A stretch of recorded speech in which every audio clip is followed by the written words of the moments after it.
Good morning, everyone. Well, another day fighting back COVID in New York City, another day moving forward, and the vaccine effort continues to reach deeper and deeper into communities. We have so many new approaches, and they continue to bear fruit. As of today, 9,075,382 doses. Amazing. Just stop and think of that number, the sheer extraordinary size of this effort. And always be thankful for all the vaccinators out there, all the people who are helping to bring New York City back with everything they do. So that's good news, but we have some other good news when it comes to COVID today. And as of midnight tonight, the state of emergency in New York State ends. And that means the restoration of democracy in New York State. That means local control resumes. This is something that I stood shoulder to shoulder with county executives and mayors all over the state, Democrat and Republican, upstate, downstate. We all said we needed local control back. The crisis, thank God, is passing. It's time to restore normal democracy. Finally, this is happening, and it's going to allow us to do so much more to serve our people and move our city, and same for cities and counties all over the state, move us forward. So a thank you to all my colleagues in local government, all the county executives, all the mayors, again, Democrat and Republican both, who stood shoulder to shoulder to make sure this day would come. Now, vaccines and the vaccination effort are the pathway to recovery. The vaccination effort is the reason we get to have the recovery. But we also have other important work to do to ensure a recovery for all of us. I've said many times, recovery equals public safety equals recovery. They go together. And we have to keep building on our efforts. Yesterday, really powerful announcement from President Biden, comprehensive vision to address the gun violence problem, which is plaguing the whole country, cities all over America. We've dealt with our challenges. Tragically, a number of cities have gone through much worse than us. It all needs to be addressed, and it all is a result of the perfect storm of COVID. The president put forward an extraordinary plan, and it really mirrors some of the things we're doing here and we're very proud of. He talked about the importance of course, the federal government playing a more active role in stopping the flow of firearms into cities like New York. That mirrors what we're doing in our first in the nation partnership with the ATF that we announced here a few weeks ago. The president's focusing on investing in community solutions to violence, like our years and years of investments in the Cure Violence movement and the crisis management system, which is bearing fruit and bringing the community more deeply into the fight against violence. The president's focusing on expanding summer youth program, New York City. We've continued to expand summer youth, highest level we've ever been this year. And the president's focused on successful reentry efforts for folks coming back from incarceration. This is crucial. The question of how to manage people coming back, how to address parole. Commissioner Shea has been talking about this, and we were talking today. I remember the first conversation we had in 2014 on this topic. Change and reform, long needed. In the city, with folks in Rikers, we provide training and education to get people ready to come back. We provide reentry planning. We provide transitional jobs. But the state of New York has not historically. The state of New York sends people back to New York City without preparation, without support, and that's a huge problem. Some folks even are brought from prison directly to a homeless shelter. That's bad for everyone. We made real progress a few weeks ago in Albany with the State Assembly passing our parole reform bill. We're looking forward to the Senate coming back and taking the next big step. This is crucial for public safety and for decency in helping to rehabilitate people and move them away from negative influence towards a more positive life. So the president's plan tracks so many of the things that we believe in and we've been working on here in New York City. The plan we announced for this summer, Safe Summer NYC, is about those community efforts to stop crime. It's about courts coming back, and of course it's about cops, precision policing, neighborhood policing, the things that have worked. Now, today something momentous, today something long overdue. We are talking today about the focus on young people that is now central to the NYPD's approach. We're talking today about Kids First, NYPD Kids First, a new initiative, and there's a fantastic booklet that's been put together to describe the many, many pieces of this initiative. I want to hearken back to just before the pandemic. I gave State of the City remarks before We knew the pandemic was coming. And with Commissioner Shea, we talked about the focus on young people. This is a passion of his, changing the orientation of the NYPD to focus on prevention, to focus on reaching young people, stopping problems before they occur, helping kids to a better path. This is something Dermot Shea cares about deeply. We were about to make it a major, major initiative, and COVID hit weeks later. We now get to come back and do this the right way as the city recovers, and this is the future. Policing with a lens of focusing on young people, proactive, preemptive, positive, building deep connections to communities, taking neighborhood policing to the next level. Great initiatives. Take a look at this booklet and you're going to see great initiatives. One I love called SAS, Sisters Assisting Sisters to Succeed. I love this name, Sisters Assisting Sisters to Succeed.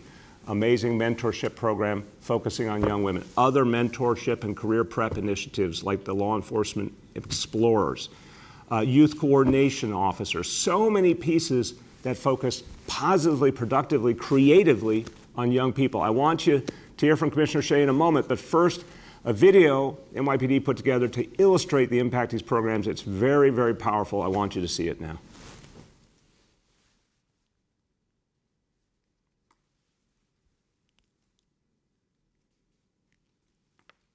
Well, they say there's going to be a video.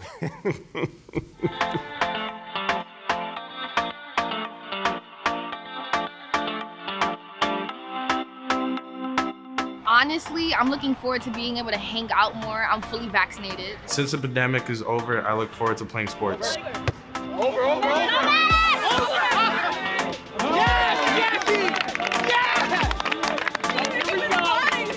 NYPD Kids First is the North Star on the NYPD's path forward.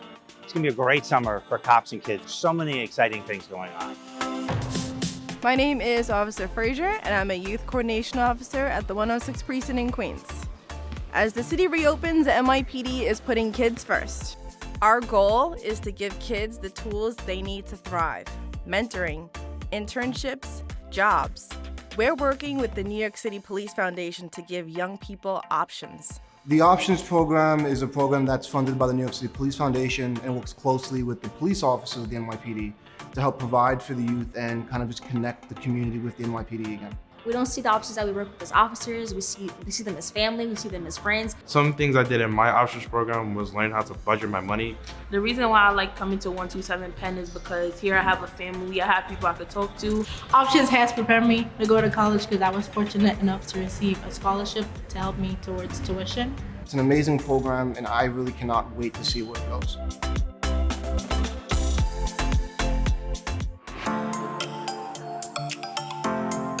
The NYPD Explorer program teaches the importance of higher education, self-discipline, and respect for diversity. Community service projects are a big part of the program.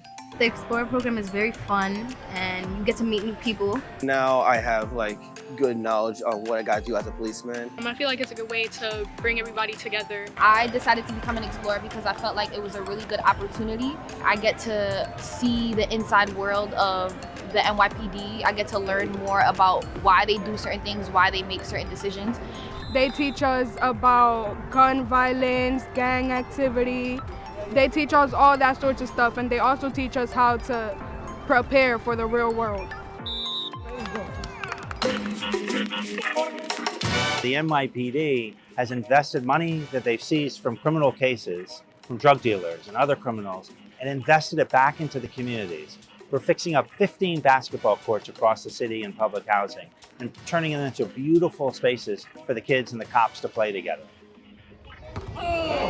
Another great program is called Saturday Night Lights. In 100 gyms across the city, there'll be a great sports program, free, exceptional, basketball, soccer, volleyball, in 100 different gyms across the city, cops and kids playing together. What we hear from our community partners is it's very simple. If you build it, they will come. In particular, the kids will come. And this is just the beginning, because for the NYPD, there is nothing more important than doing everything we can to support young people across New York City.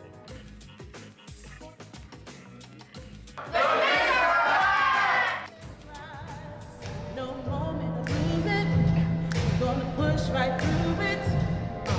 Life will show you just how strong you really are. You're beautiful. Giving kids the resources to empower themselves paves the way for a better city. You're still beautiful. For frustration, we gotta fight for everything we do, but y'all don't understand that's dedication. I fight for my nation, gotta keep on pushing, gotta keep my concentration. Do you see my foundation? I gotta keep on building till I reach my destination. Why I stay hating? Don't wanna see us on the top, but we elevating. I'm waiting for the respect we don't receive. Yeah, I'm running out of patience, got me begging on my knees. Y'all don't wanna listen. All you gonna do is tease, brother Russ. We'll just sting you like some bees with straight E's. Then you gon' know what I mean. Then you gon' know what I mean, we are queens. Then you gon' know what I mean. You gon' know what I mean, we are queens. You don't need to hide yourself from the world. We'll just have to get used to it. That's so beautiful. That is really, really striking, really moving. And that is the way forward.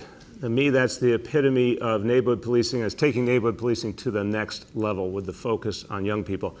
I'm going to turn to Commissioner Shea and say this has been a labor of love for him and for so many members of his team putting together this approach that I think is going to make a profound impact going forward. My pleasure to introduce Police Commissioner Dermot Shea.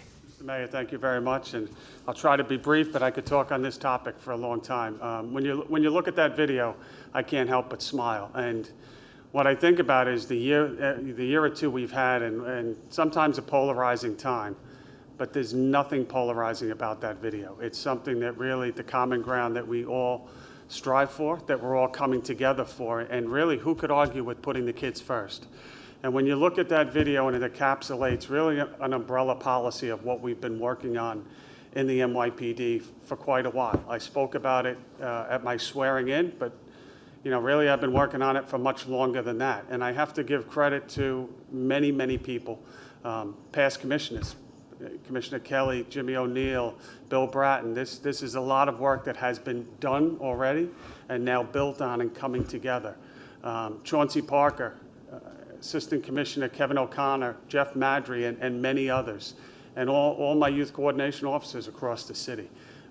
When you see that video, it's much more than sports. You see sports highlighted, but really it's giving kids in this city, in the greatest city in the world, by the way, every single opportunity to succeed. And it's not an NYPD video, it's a New York video. It's with our partners, it's with community groups, it's with, as Chauncey Parker said, redirecting asset forfeiture money, taking money out of our own budget, working with NYCHA, and I could go on and on. Are we doing everything we can for kids? When you see the courts, it kind of brings to the front there that this isn't something that we're starting now. We've been working on this all through COVID. Sometimes we may have been bending the rules and taking kids out and even working with them in that real tough time that they had with schools shut down and things of that nature, but that's the future right there, and I would say that the future is bright. Mr. Mayor? Amen. And Commissioner, I'll be seeing you later on. We're opening up another basketball court later today, and I know it's going to be an important moment for that community. People just love seeing the investment in the community, in the kids. A lot more coming. I want you to hear from a couple of our elected leaders who really care and understand about youth and why we need to invest in them, why investing and supporting young people is so important to public safety. First person I want you to hear from spent several years as the chair of the Public Safety Committee in the City Council. She's passionate on the topic of investing in our youth. And she may, and there's a full count going on, but she may just be the next borough president of the Bronx. My pleasure to introduce Councilmember Vanessa Gibson. Good morning. Thank you so much, Mr. Mayor. You can hear I'm losing my voice. It's a good sign. You're supposed to lose your voice after an election. Good morning and good morning, Commissioner Shea. Thank you so much. It is truly a great day, and I'm so honored to be a part of today's announcement on NYC Kids First.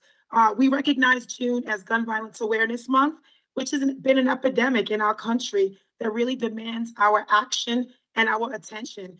We are in a state of emergency that has claimed the lives of so many of our loved ones and fellow New Yorkers. I have hosted and attended far too many shooting responses and vigils with elected officials, with anti-gun violence advocates and organizations, and faith leaders in the aftermath of an act of violence. This is not normal, and we must continue to denounce violence in all forms. Every New Yorker, regardless of their zip code, has a fundamental right to feel safe in their neighborhood and not have to fear these incessant gun violence. We must be bold and creative and innovative in our approach to identify programs and resources and all of the safe spaces we know that our young people deserve. So I want to thank you, Mr. Mayor, and our Police Commissioner, Dermot Shea, for taking bold action to address the epidemic of gun violence with mentoring, career prep programs, school safety initiatives, and expanding the role of our NYPD YCOs, our youth coordination officers in our communities, to provide our youth with so many alternatives to crime, allowing them access and opportunity to be successful young people. I want to thank all of the organizations that have been on the ground, on the front lines, working with us in the Bronx, in our district every single day. This is going to be transformative, not just for the summer season, but also all year round. Summer Youth Employment Program, Cornerstone programs, Beacon, Sonic, Compass. I am particularly excited about Saturday Night Lights because I think it's important to open up our DOE school buildings. All of these measures is a part of our efforts to keep our children safe, to invest in their future, and to make sure that they have recreation, access, and opportunity so they can be safe, as well as giving parents the opportunity to make sure that their children are safe. So thank you so much, and congratulations on the announcement of the NYPD Kids First Initiative. I am proud to work with you and walk with you on this journey, and I look forward to a safe summer for 2021. Thank you so much, Mr. Mayor. Thank you so much, Council Member, and good luck with everything ahead. Now, I want you to hear from a member of the State Assembly. And I want to start by saying a tremendous thank you to David Weprin and every Assembly member for supporting our parole reform bill, which is really going to make a difference. Took a major step, something that's been needed for years and years. The Assembly did that. That's going to have a powerful impact going forward when it's passed by the whole legislature, powerful impact on public safety in the city. Second, David Weprin and I go back together to our first years in the City Council together. And I know he is passionate on the topic of neighborhood policing and bringing police and community together. So welcome to our gathering, Assembly Member, and we would love to hear from you. Good morning, and thank you, Mr. Mayor. Thank you, Police Commissioner Dermot Shea and the NYPD for bringing out and highlighting this very important new initiative, NYPD Kids First. We are at a critical juncture in our city's trajectory. Unfortunately, crime is on the rise and distrust between communities and the police has grown. The NYPD Kids First program is one of the many ways in which we can build better relations between our communities and our police departments. Furthermore, the COVID-19 pandemic has brought on so many hardships for New York City school students. This has been a disruptive academic year, which is where NYPD Kids First program comes in. The NYPD Kids First program provides our young people with excellent mentorship, tutoring, and educational opportunities. Through the NYPD's Youth Community Center, young people have the opportunity to stay active by participating in basketball, boxing, and even dance programs. There are also so many programs for college and career preparation. Once again, I want to thank Mayor de Blasio and Commissioner Shea for expanding and highlighting this very important new initiative. Thank you so much, Assembly Member. Thank you for everything you've been doing to support us in Albany. It's made a big difference. And thank you for supporting this great new initiative today. All right, everybody. We're going to go, as always, to our indicators in a moment, but I want to do something special first because we've got some people in this city who are just treasures. They're folks who have given their whole life to New York City and made a difference. And particularly this absolutely sacred issue of keeping this beautiful city together. The most diverse place on earth needs shepherds who make sure that all our communities stay in communication, that even in times of crisis, we find unity and that we support each other and create solidarity between communities. No one has done that more for years and years for this city more than Rabbi Michael Miller. This is a personally very, very important moment to me to be able to thank him on behalf of the people in New York City, because I have known him going back decades. His extraordinary work at the Jewish Community Relations Council has been, of course, about bringing forward the concerns of the Jewish community and supporting the needs of the community, but it's gone so much farther. He has been one of the great agents of unity, one of the great voices of the beauty of the city, the power of the city, the diversity of the city. You see some photos there where Rabbi Miller has been one of the go-to people when we needed faith leaders to think together about how to address a challenge, any challenge. Everyone knows one of the first calls you make is to Rabbi Michael Miller. 36 years of outstanding leadership to this city, for this city, fighting anti-Semitism, but also fighting racism and every other form of bias, building relationships between people of all communities in a city that needs those special people who know how to do that. I've also had the honor of going with Rabbi Miller to Israel, and he's been the person who led delegations and taught me a lot. And for Charlene and I, we hold him dear as a friend and as a guide.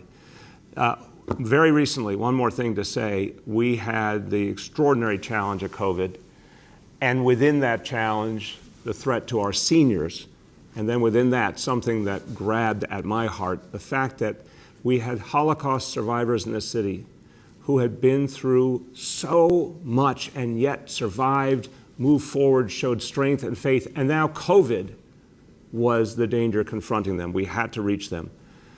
Rabbi Miller is one of the leaders of the effort to create a vaccination drive specifically focused on Holocaust survivors. We reached thousands of people in need. It made a big, big impact. So I want to take a moment to honor this extraordinary work and to wish him the very best in everything he does ahead. And I have a proclamation, which I'm going to hold up, and you're going to hold the other side, and then you're going to speak. But I have one more thing to say. This is my, proclamations, as always, I say, wonderful verbiage that summarizes why someone is great and worthy. But I like the last part. Now, therefore, I, Bill de Blasio, Mayor of the City of New York, do hereby proclaim Thursday, June 24th, 2021, in the City of New York as Michael Miller Day. Congratulations, my friend. Well deserved. Thank you very much. Thank you very much, Mr. Mayor. Great to be with Commissioner Shea as well. Mr. Mayor, as you indicated, we've known each other for a very long time, dating back, sitting here in this building, in the Blue Room, dating back to your service to Mayor Dinkins. Then, of course, as a city council member, traveled to Israel together. As public advocate, traveled to Israel together with, not only with Charlene, but also with Dante. Yes. And then, of course, as mayor. You have shown yourself to be a true friend. Our sages teach us, Aseh lecha rav uknei lecha chaver. Make for yourself, appoint for yourself a teacher. I've learned so much from you. Also, acquire a friend. Knei lecha chaver. The word chaver, I think, is familiar to many. And you have been just an exceptional friend, an extraordinary friend. There are two major issues for the Jewish community, as you well know, two threshold issues: combating anti-Semitism and supporting the state of Israel. You not only have walked the walk, you've talked the talk, and the other way around too. You've talked the talk and walked the walk. We walked across the Brooklyn Bridge together on January 5th, 2020, against anti-Semitism. And as I've mentioned, and you mentioned as well, we've flown to Israel together on numerous occasions. I am just very humbled to be sitting here at City Hall together with you as my teacher, as my friend. And I hope that I learn many more things from you in the coming years and that this friendship lasts forever. Thank you very much. There's another principle in Jewish life of hakarat hatov, recognition of good. You have done not only good things, but great things, Mr. Mayor. And my partnership with you, my friendship with you is one of the things that I'm going to be cherishing for the balance of many years as God gives me. So on behalf of myself, my organization, the Jewish Community Relations Council of New York, all of our leadership, thank you. Thank you. Well, that's very, very kind of you. I think God's going to give you many years because you have more than earned them.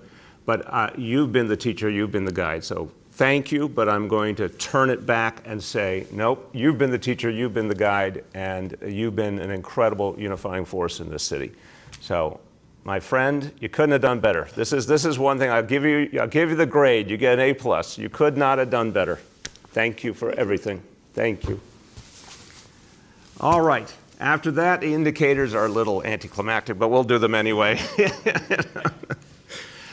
But I want to thank the indicators. You've been a good friend too, and you've been moving in the right direction.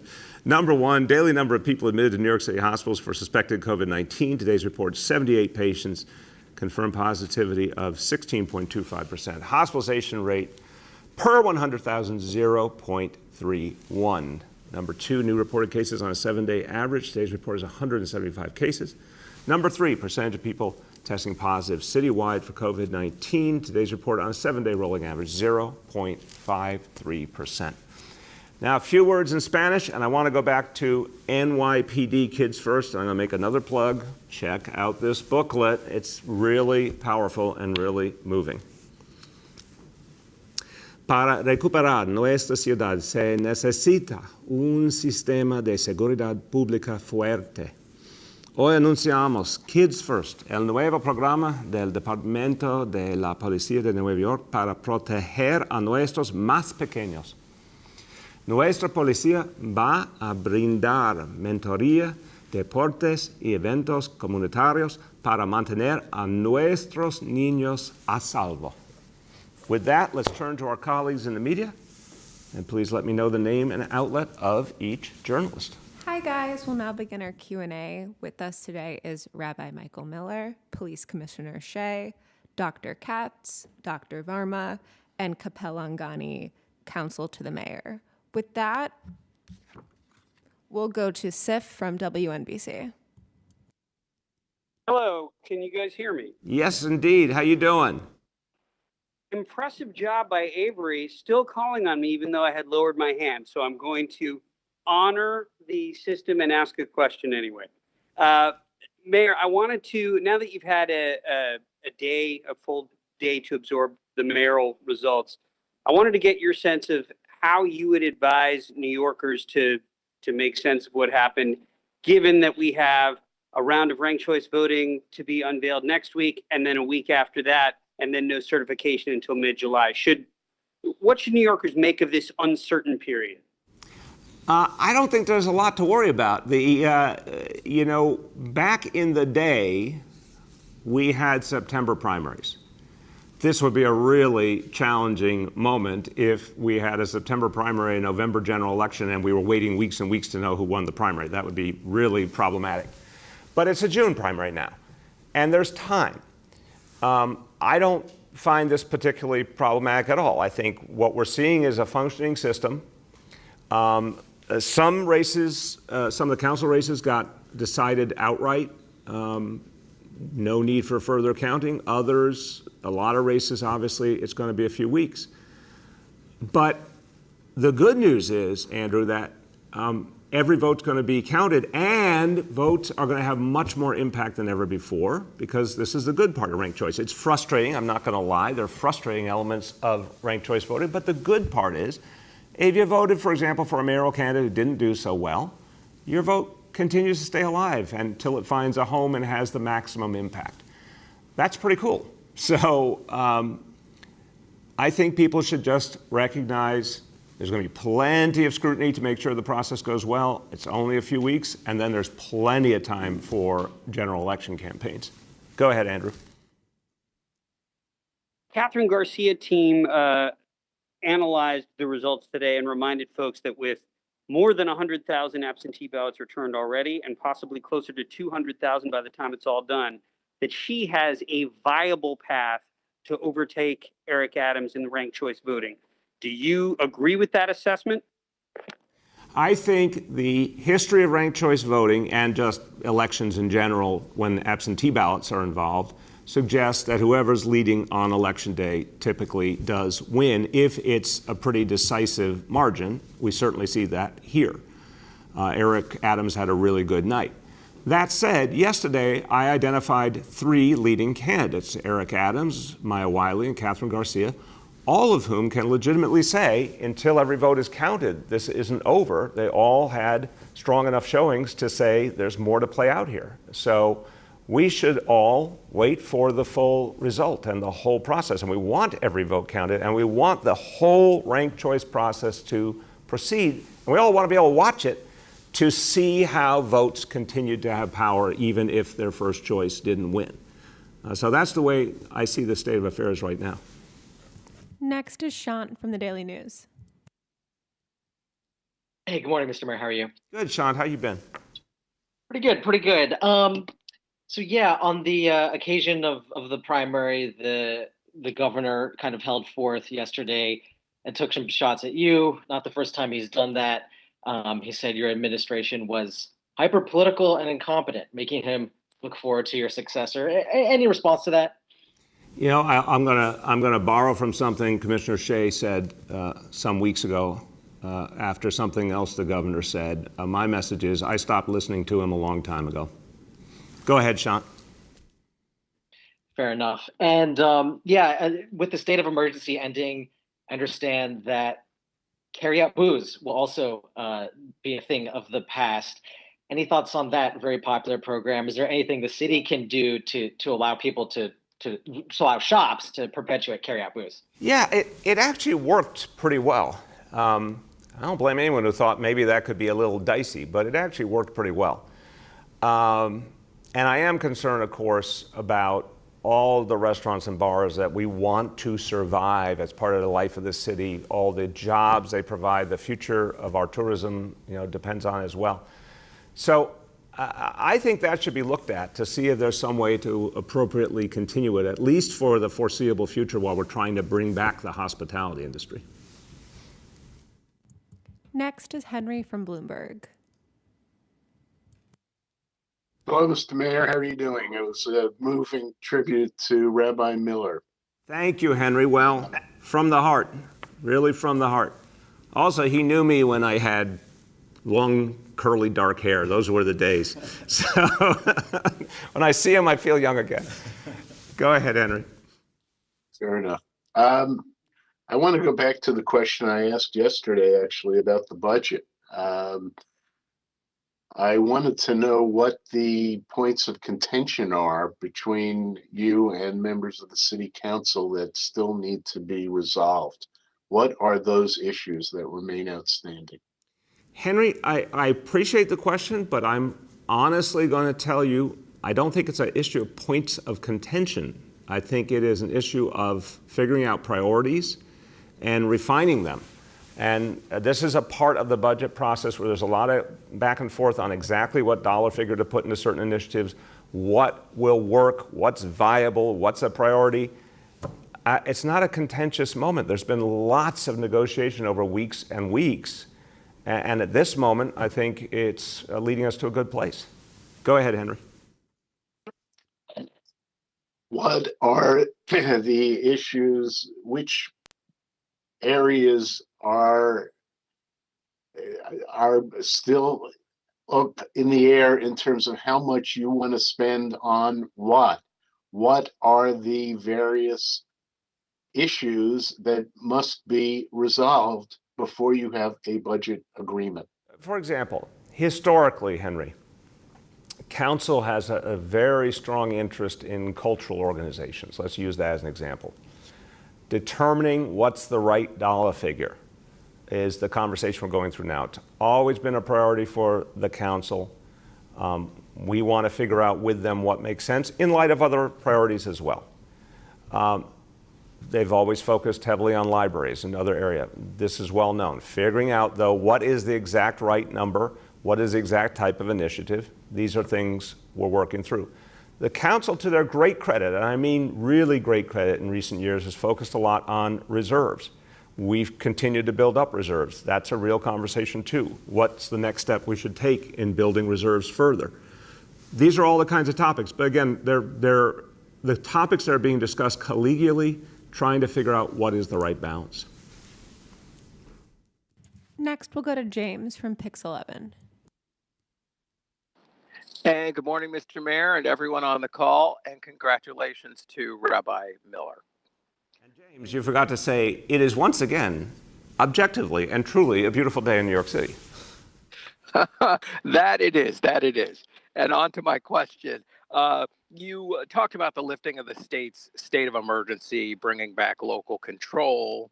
The state of emergency included daily updates on COVID numbers from the state. The governor said that will now end. Will it end on the city level? And by the way, I'm not encouraging that, especially if it involves ending these daily news conferences, which have boosted our access to government and to you.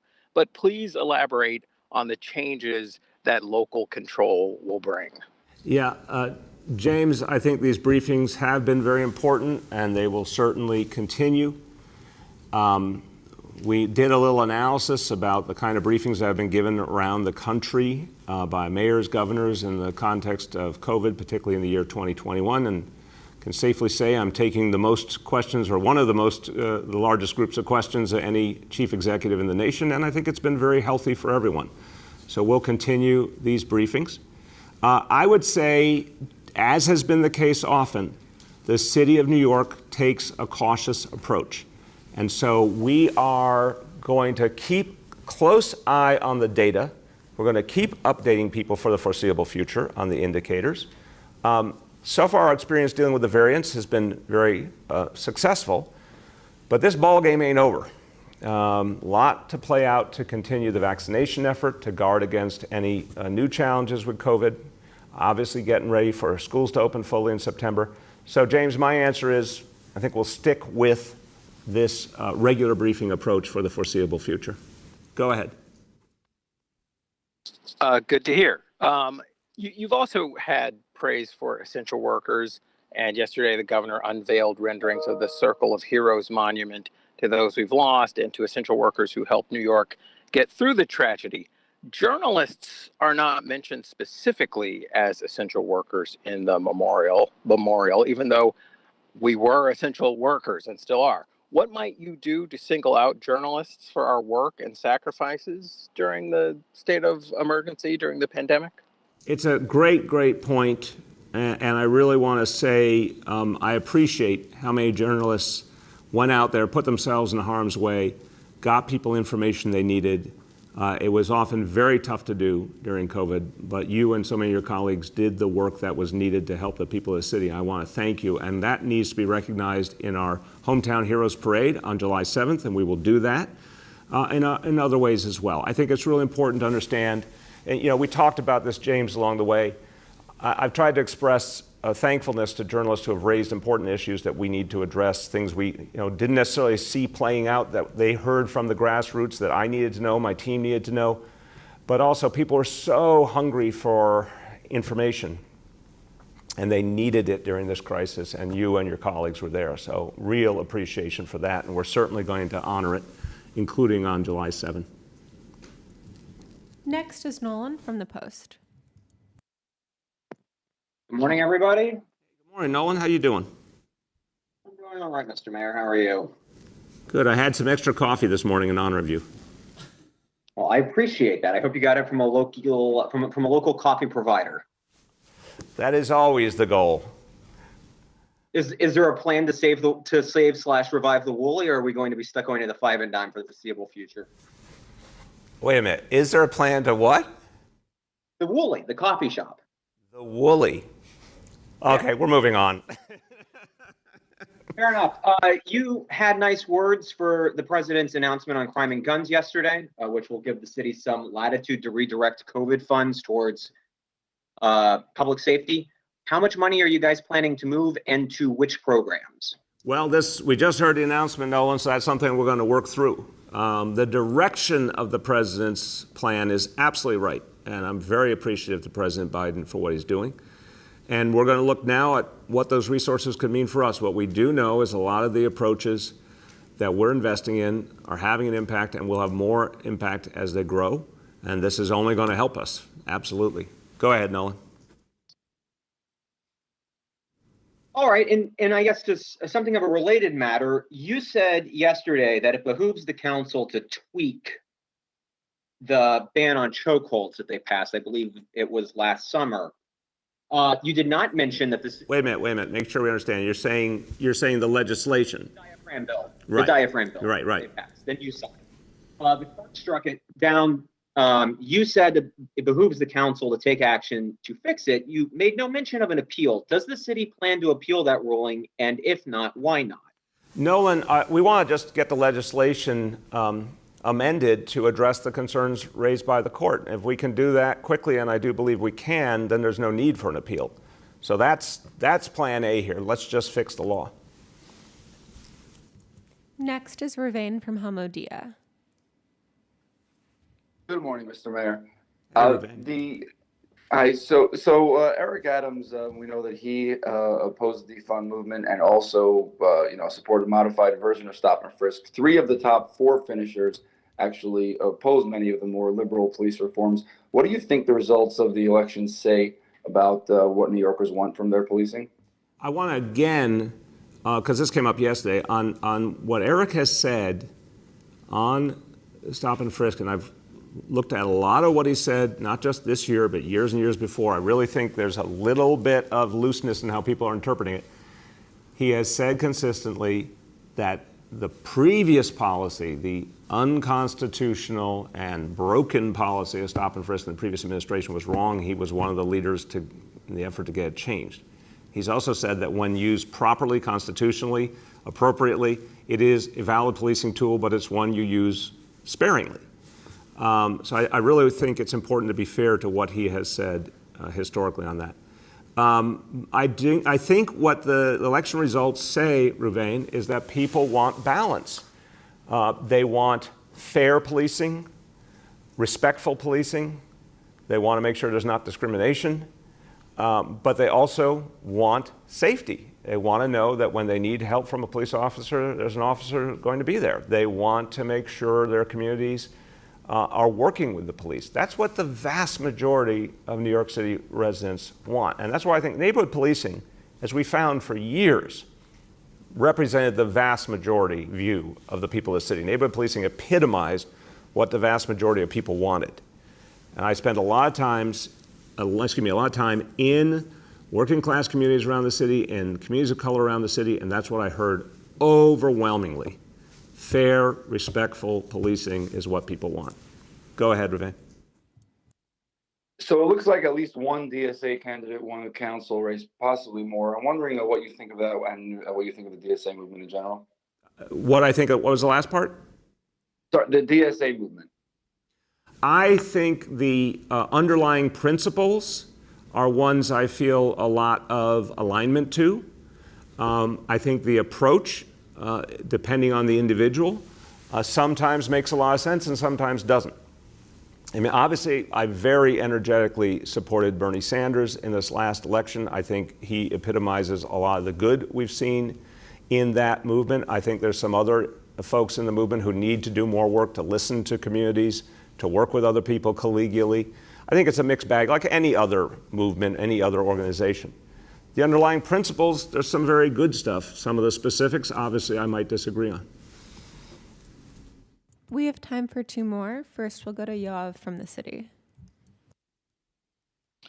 Hi, Mr. Mayor.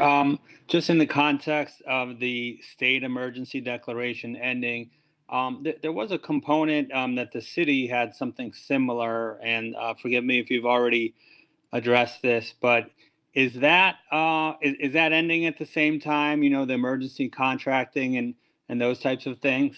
It's a really good question, Yoav. We're in a different situation because we're where the rubber hits the road. So we have to assess first what the state has done and then the ramifications for us and how we might make adjustments.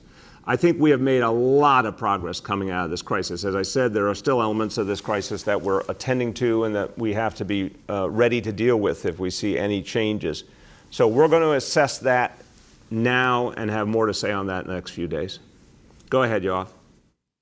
Okay, well, just to drill down, let's focus on emergency contracting, for example.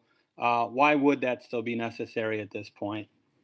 The question is always going to be what we need ready in the event of any resurgence. I don't predict a resurgence right now. I think we're doing really, really well. The level of vaccination is outstanding. It continues to grow. But we do need to be mindful. There's still a challenge out there. We have to be able to address it. That's something we're going to look at to make sure, God forbid there's something else we have to do, that we are well positioned to do it. We obviously have a strategic reserve we've built up. All of these pieces have to be evaluated. Whatever happens, Yoav, I want to make sure we're ready for any change, any development thrown at us. Last, we'll go to Kevin from the Brooklyn paper. Hey, Mr. Mayor, how you doing? Good, Kevin. How you doing?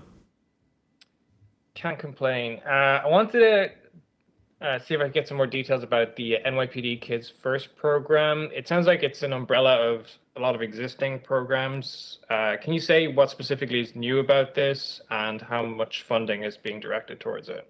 I will start and I'll turn to Commissioner Shea. Kevin, look, I think the best way to think about this is it is a shift in orientation.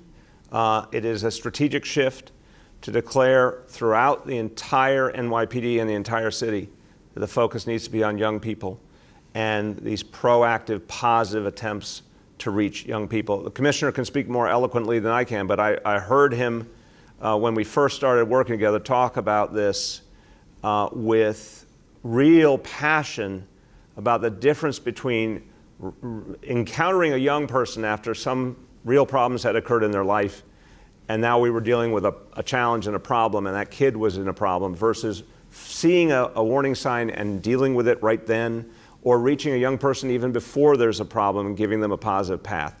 It is a difference of strategy and orientation. I think it's going to make a big difference. A lot of pieces, some of which have been around for a while, some of which are more newly created. But this is a powerful direction. Commissioner, to the specifics, all yours. Yeah, I think that's a great question.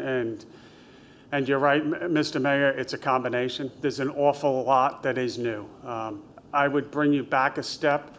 If you think about crime fighting in New York City and with the NYPD, it's something that we've been extremely proud of for a long time.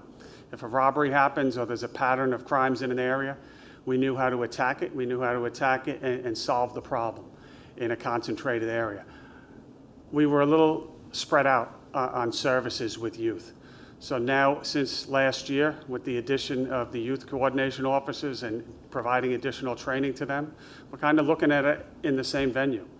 What do we do with a child that lives in a particular area that we run into that needs services or maybe on the wrong track? And are those police officers aware of every potential avenue that's available to them?